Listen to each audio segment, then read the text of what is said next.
Not every school memory is filled with laughter. Some halls hold secrets too dark to imagine. Welcome to Creepy Corner Stories, where today we uncover chilling last day of school horror stories that will make you question if the end of the school year is really the end. Let's begin. On the last day of school, the air was thick with the thrill of freedom. Seniors laughed, hugged, and talked about their summer plans. The halls were alive with the buzz of lockers slamming and the shuffle of textbooks being abandoned for the last time. But for Sarah, Liam, Emily, and Jake, this day was not just an ending. It was an opportunity to confront a school legend that had haunted their minds for years. The rumor was simple yet chilling. Room 306 at the end of the West Wing had been locked for decades. It was said that a teacher had gone missing there during a parent-teacher conference night, and since then strange things had happened. Students claimed to hear faint cries or see flickering lights near the room. But most terrifying of all was the belief that anyone who entered room 306 would never come out the same. "Come on, it's our last chance," Jake said, his grin betraying the nervous energy in his voice. "We'll never be here again." Emily hesitated. What if it's just a prank? Or worse, what if it's not? "Exactly why we need to find out," Sarah said, clutching the old master key they had borrowed from the janitor's office. "We're seniors now. We've earned the right to solve this mystery." Reluctantly, Emily followed the others to the West Wing. The hall was eerily quiet compared to the rest of the school. The fluorescent lights flickered overhead, casting long, jittery shadows.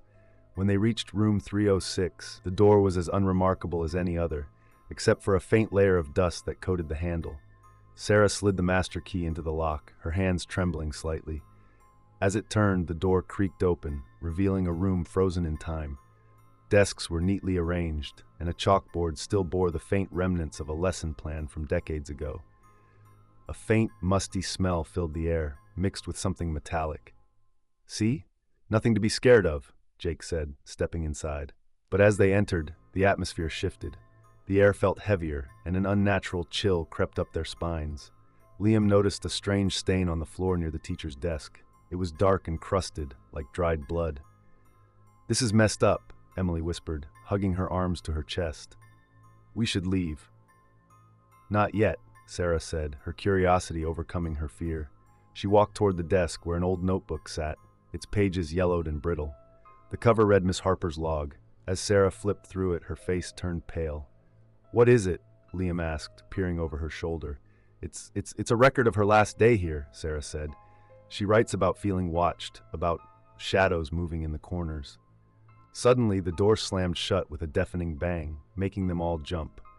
Emily rushed to the door and twisted the handle, but it wouldn't budge. "Stop messing around, Jake," she shouted, her voice cracking. "I'm not doing anything."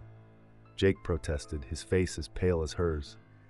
The room grew colder, and the faint sound of whispers began to fill the air. They seemed to come from everywhere and nowhere, overlapping in a cacophony of unintelligible words. The fluorescent lights flickered violently, casting warped shadows on the walls. One shadow, larger than the others, seemed to linger longer than it should have. Liam backed away, his breath coming in short gasps. "We've got to get out of here. Now."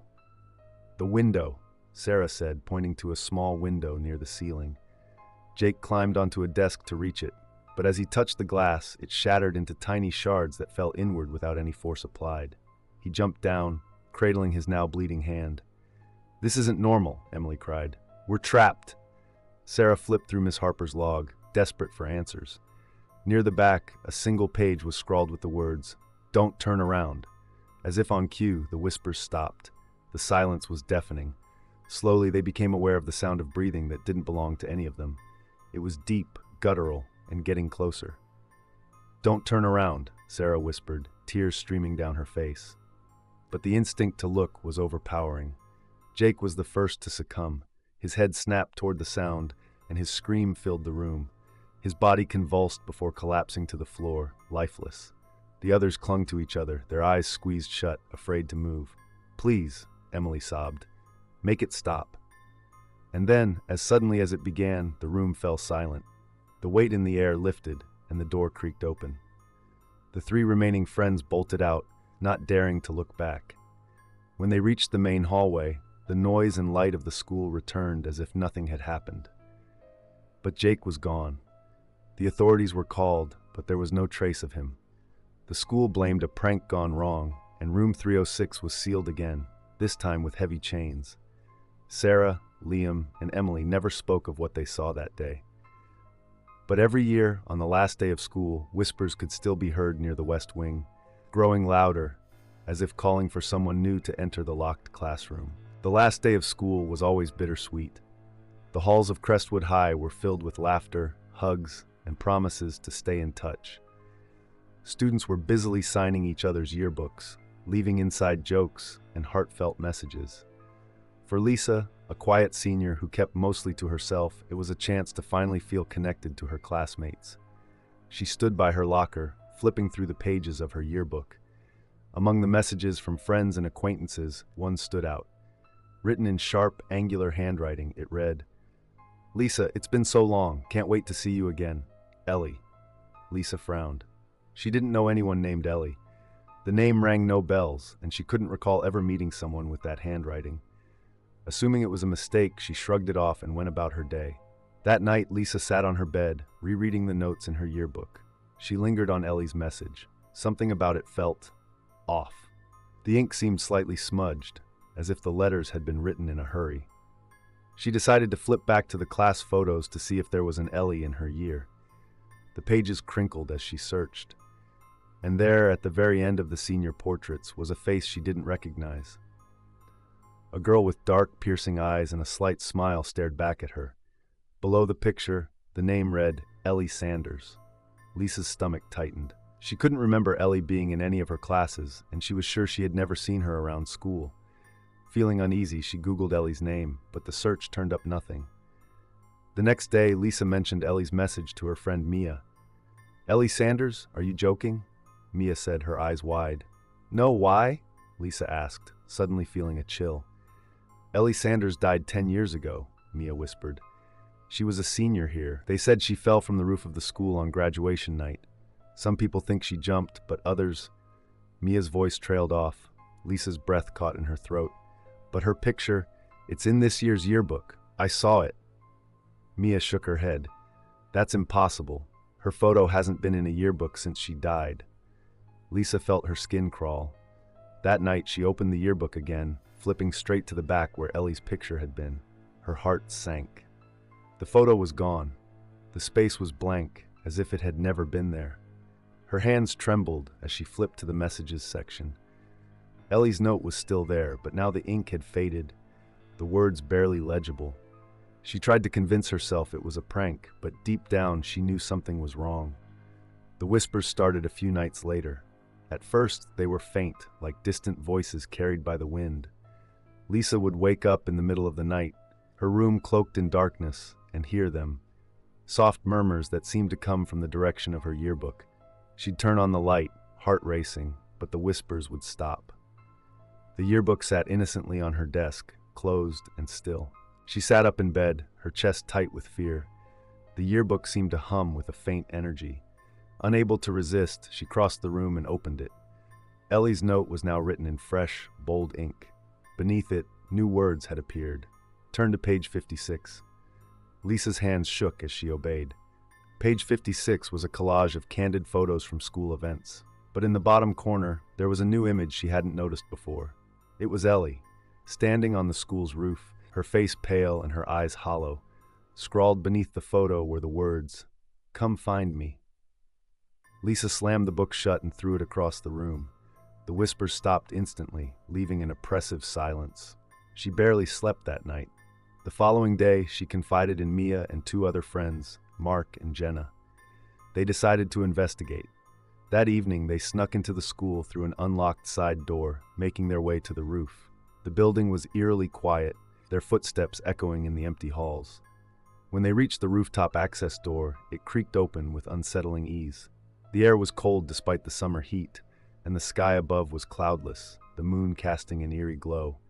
Lisa felt a strange pull, as if something was guiding her. "Are we sure about this?" Mark asked, his voice trembling. "We're already here," Lisa said, though she wasn't sure who she was trying to convince, them or herself. They stepped onto the roof, the city lights twinkling in the distance. At first, nothing seemed out of place. But then Lisa saw her. Ellie stood at the edge, her back to them, her long dark hair billowing in the wind. "Ellie?" Lisa called out, her voice barely above a whisper. The figure turned slowly. Ellie's face was gaunt, her eyes black voids, her lips curled into a twisted smile. "I've been waiting for you," she said, her voice echoing unnaturally. Mia screamed, but Ellie moved with impossible speed, her shadow stretching unnaturally across the roof. Lisa stumbled back, her foot catching on a loose piece of gravel. As she fell, Ellie loomed over her, her presence cold and suffocating. "It's your turn," Ellie whispered, reaching out a hand. Lisa shut her eyes, bracing for the end. But when she opened them, Ellie was gone. The rooftop was empty, save for her friends who were frozen in shock. The group fled the school, swearing never to speak of what happened. But the whispers never left Lisa. Every night, she hears Ellie's voice, growing louder, calling her back to the rooftop. And no matter how far she tries to run, she knows Ellie is waiting for her. It was the last day of school, and Crestwood High was a cacophony of excitement. Students hurried through the hallways, saying their goodbyes, hugging friends, and exchanging promises to meet up over the summer. But for a small group of seniors, this day marked an opportunity to put an old rumor to rest.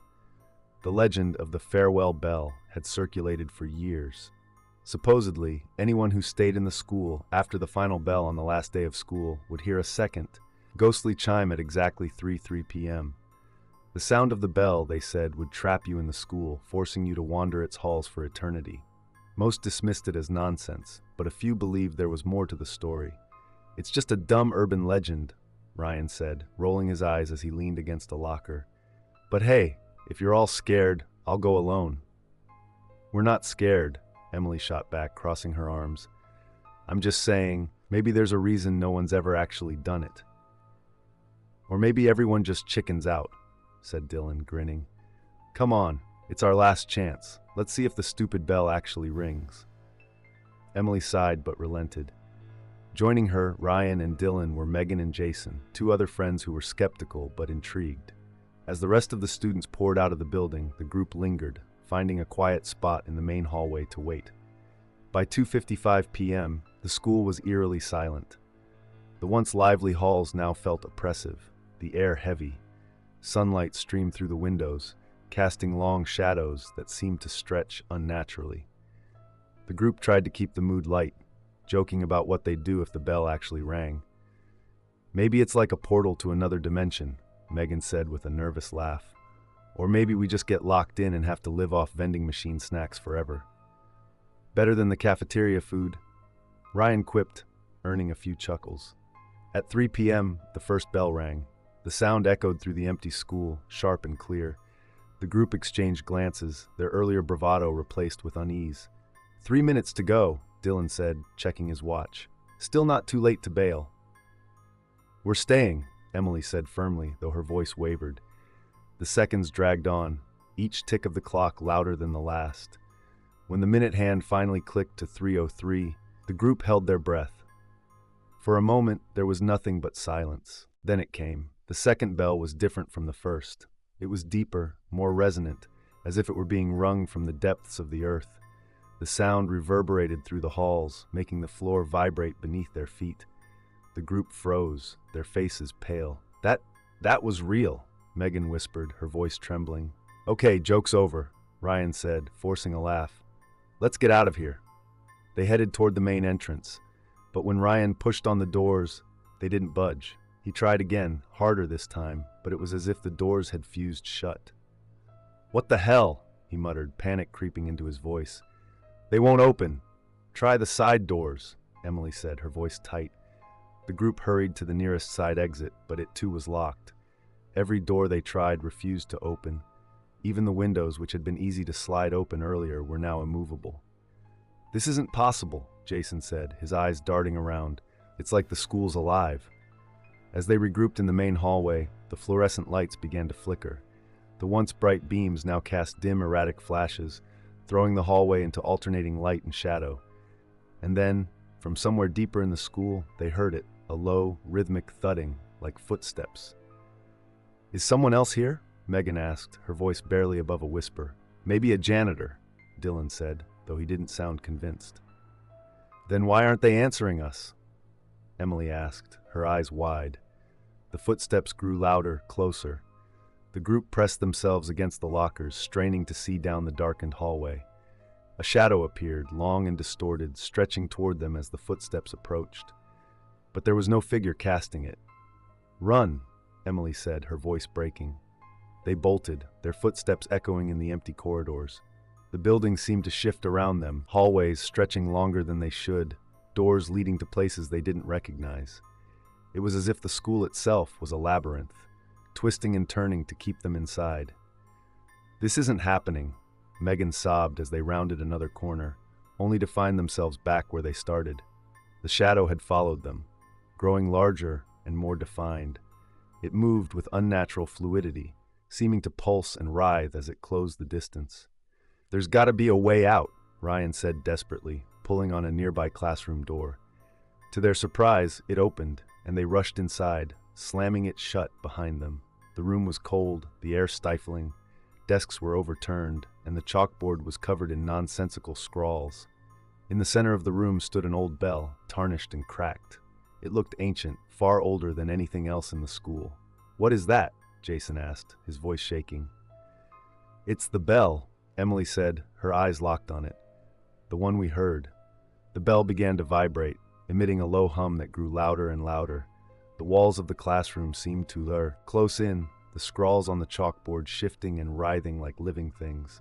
The shadow seeped under the door, coalescing into a humanoid form with hollow eyes and a gaping mouth. "Make it stop!" Megan screamed. Without thinking, Emily lunged at the bell, grabbing it and throwing it to the ground. The sound it made was deafening, a metallic screech that rattled their bones. The shadow recoiled, its form dissolving into wisps of smoke. The group blinked, and suddenly they were standing outside the school. The sun was setting, painting the sky in hues of orange and pink. The doors behind them were locked, the building silent once more. "Did that really just happen?" Dylan asked, his voice hollow. No one answered. They parted ways without a word, each too shaken to speak. Years later, Crestwood High was demolished to make way for a new shopping center. But even now, locals claim to hear a strange bell ringing at 3:03 p.m. on the last day of school, its sound echoing through the empty lot. The clock on the wall ticked steadily, each second reverberating through the nearly empty hallway of Crestwood High. It was the last day of school, and the building was unusually quiet. Most students had left hours ago, eager to begin their summer vacations. But for Rachel, the day wasn't over. She had been summoned to the principal's office, a place she'd always avoided. She didn't know why she'd been called. Her grades were good, and she'd never been in trouble. Yet, as she stood outside the heavy oak door with its frosted glass window, she couldn't shake the sense of unease creeping up her spine. The secretary, Mrs. Hargrove, had already left for the day. The lights in the reception area were dim, and the faint hum of the air conditioning was the only sound. Rachel glanced at the clock again, 4:03 p.m.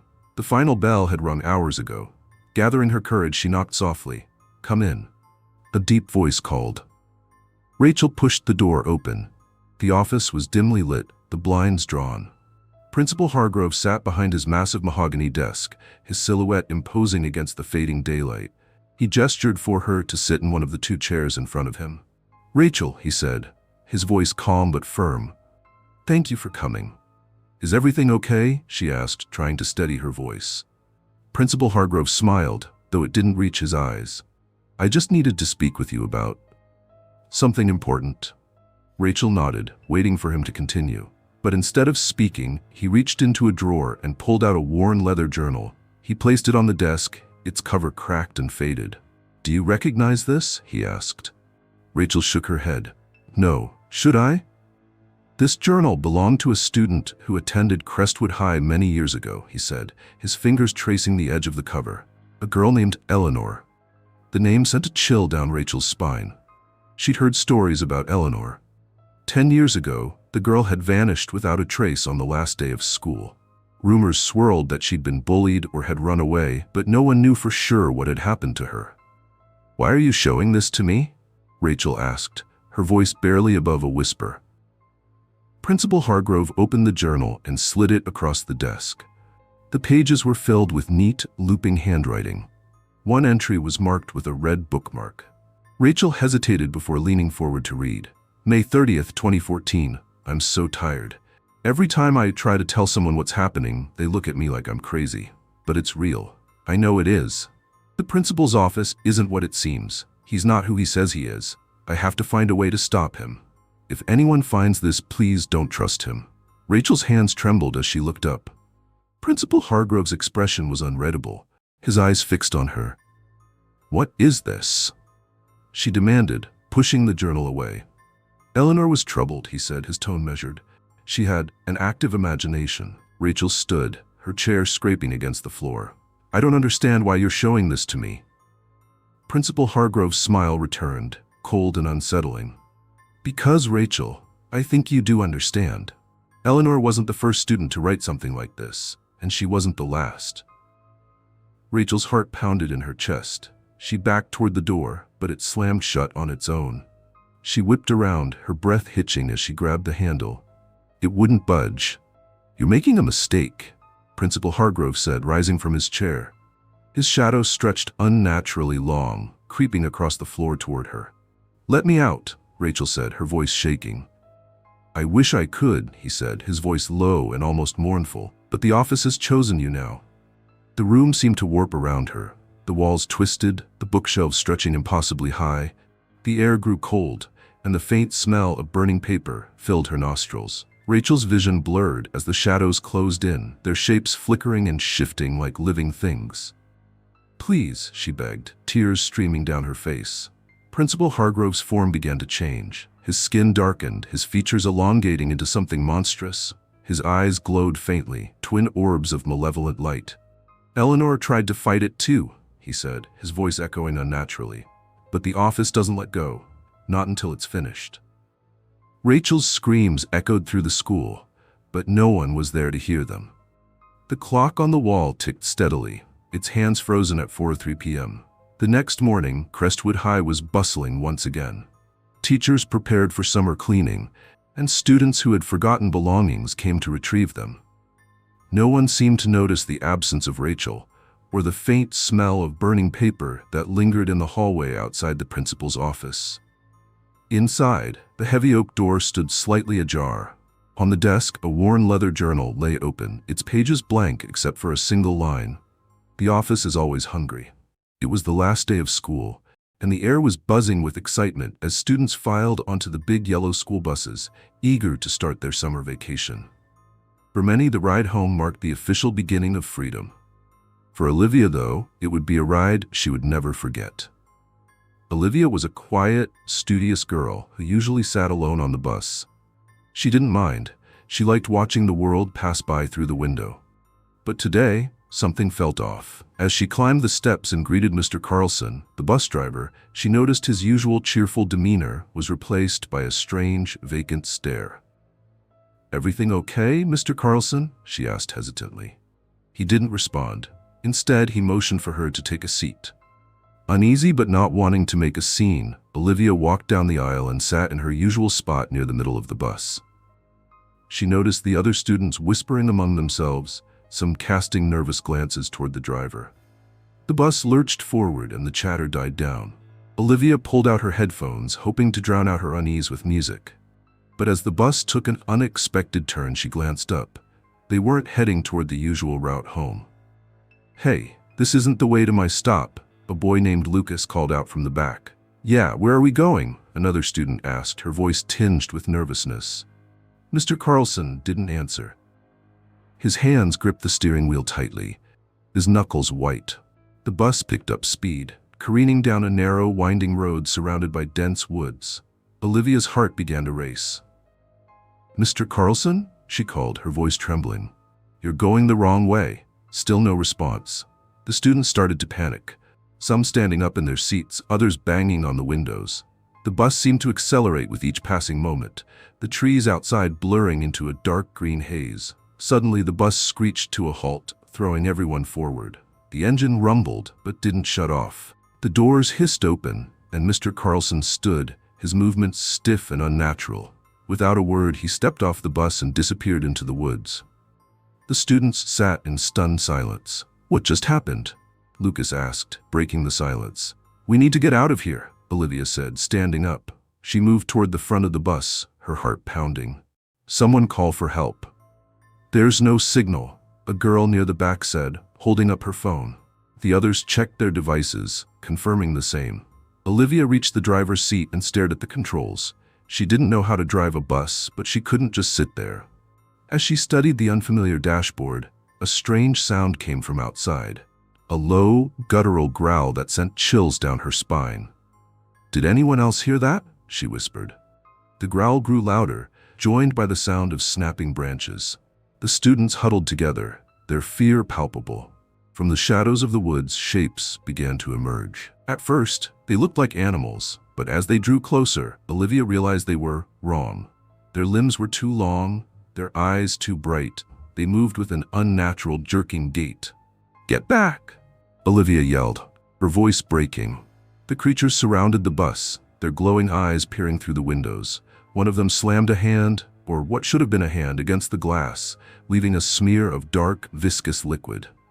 The students screamed, scrambling to the center of the aisle. "We're trapped!" Lucas shouted. Thinking quickly, Olivia searched the driver's seat for anything she could use. Her fingers closed around the radio mic. She pressed the button, but all she got was static. Desperate, she tried to start the bus, fumbling with the controls. The engine roared to life and the creatures recoiled slightly, their growls turning into shrieks. "Hold on," Olivia yelled, slamming her foot onto the pedal. The bus lurched forward, scattering the creatures as it barreled down the narrow road. The students clung to the seats, their cries filling the air. The road twisted and turned, the dense woods seeming to close in around them. Olivia kept her eyes on the path, her knuckles white as she gripped the wheel. In the rearview mirror, she could see the creatures chasing them, their distorted forms darting between the trees with terrifying speed. "They're gaining on us!" Someone screamed. "I'm trying," Olivia shouted back, her voice cracking. Ahead, she saw a clearing bathed in the fading light of dusk. She pushed the bus to its limit, the engine groaning in protest. Just as they broke through the trees into the clearing, the creatures stopped. They hovered at the edge of the woods, their glowing eyes fixed on the bus. One of them let out a bone-chilling scream, and then, as if on some unspoken command, they melted back into the shadows. Olivia brought the bus to a shaky stop, her chest heaving. The students sat in stunned silence, their faces pale and tear-streaked. For a moment, no one moved. Is everyone okay?" Olivia asked, her voice barely above a whisper. A few students nodded, their expressions dazed. Lucas stood, his legs trembling. What the hell just happened? No one had an answer. Olivia looked back toward the woods, half expecting the creatures to return. But the edge of the forest remained still, the shadows deep and impenetrable. The sound of sirens broke the silence. A police car and an ambulance pulled into the clearing, their lights flashing. Relief washed over Olivia as officers and paramedics rushed toward the bus. Later, as they were being questioned, Olivia tried to explain what had happened. But the officers exchanged skeptical glances, their expressions dismissive. The woods were searched, but no trace of the creatures or Mr. Carlson was ever found. His day. Olivia and her classmates can't explain what they saw. The school district quietly retired the bus, citing mechanical issues. But Olivia knows the truth. Somewhere out there, in the depths of those woods, the creatures are still waiting, their glowing eyes fixed on the next unwitting travelers who dare to cross their path. And so, as the final bell rings and the school hallways grow silent, remember, some endings are far more sinister than they seem. Whether it's a missing student, a cursed yearbook, or a haunted bus ride, the last day of school can leave its mark in the most terrifying ways. Thank you for stepping into Creepy Corner Stories, where the ordinary becomes extraordinary and horrifying. If you enjoyed these tales, make sure to like, subscribe, and hit the notification bell so you never miss a news story. Until next time, stay curious and stay scared. Thanks for watching.